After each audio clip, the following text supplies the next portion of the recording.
The recent political rally in Kenosha, Wisconsin showcased a significant gathering at the University of Wisconsin-Parkside, featuring Bernie Sanders and several local Democratic leaders addressing pressing national concerns. The event began with Kenosha County Democratic Chair Lori Hawkins emphasizing the importance of the upcoming state Supreme Court election and its impact on democracy and reproductive rights. Local activist Ellen Hawley, a retired educator and union member, expressed deep concerns about the dismantling of democratic institutions, particularly highlighting threats to Social Security, Medicare, and education. She emphasized the importance of transforming anger into action through daily calls to representatives, town hall meetings, and street demonstrations.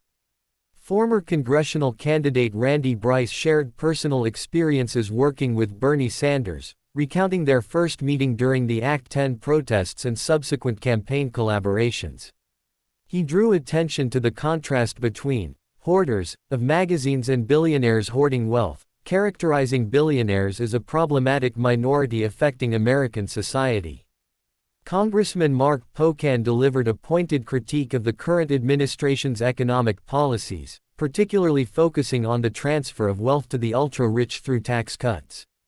He detailed specific impacts on Wisconsin residents, including potential cuts to Medicaid affecting 1 million state residents, reduced agricultural funding, and significant education budget reductions.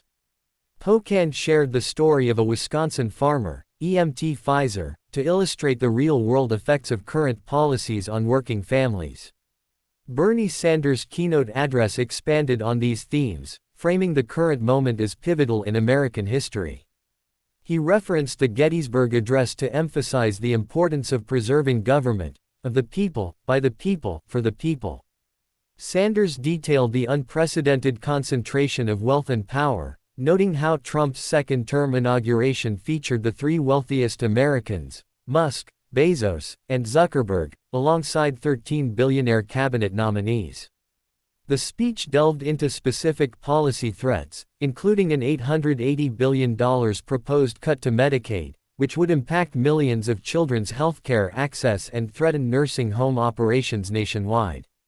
Sanders highlighted that 20% of seniors currently survive on $15,000 or less annually, making Social Security cuts particularly devastating. He noted that 30,000 people die annually waiting for disability benefit approvals due to current understaffing, a situation that would worsen under proposed cuts.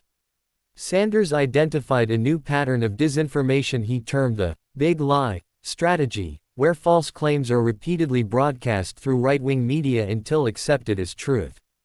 He cited examples including Trump's election fraud claims, characterization of the January 6 insurrection as a day of love, and false assertions about undocumented voters and climate change. The speech provided detailed statistics about current economic challenges: 60% of Americans living paycheck to paycheck, healthcare costs double those of other nations, and 800,000 people experiencing homelessness. Sanders emphasized the 7-year life expectancy gap between wealthy and poor Americans, attributing this partly to stress from financial insecurity. Regarding solutions, Sanders outlined several specific proposals: ending the current campaign finance system, raising the minimum wage to at least $17 per hour, strengthening union rights through the PRO Act, expanding Social Security by lifting the cap on taxable income, implementing Medicare for all, and making public colleges tuition-free. The speech connected current struggles to historical movements, including the American Revolution, abolitionist movement, labor movement, civil rights movement, and women's suffrage, suggesting that seemingly insurmountable odds have been overcome before through collective action. Sanders addressed current international issues, announcing upcoming legislation regarding funding for Netanyahu's government and criticizing Trump's stance on the Gaza situation. He expressed particular concern about proposals to forcibly expel 2.2 million Gaza residents. The event concluded with calls for local action, encouraging attendance at the upcoming Supreme Court election and demanding town hall meetings from current representatives.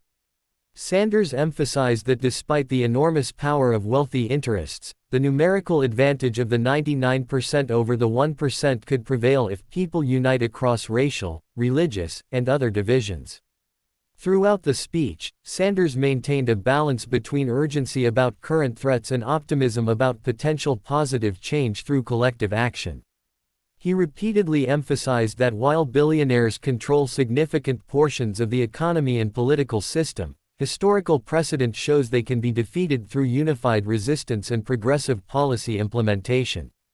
The gathering demonstrated significant local engagement with national political issues, with overflow crowds indicating strong interest in addressing economic inequality, healthcare access, and democratic preservation. The event successfully connected national policy discussions to local impacts, particularly regarding Wisconsin's upcoming Supreme Court election and its implications for state governance.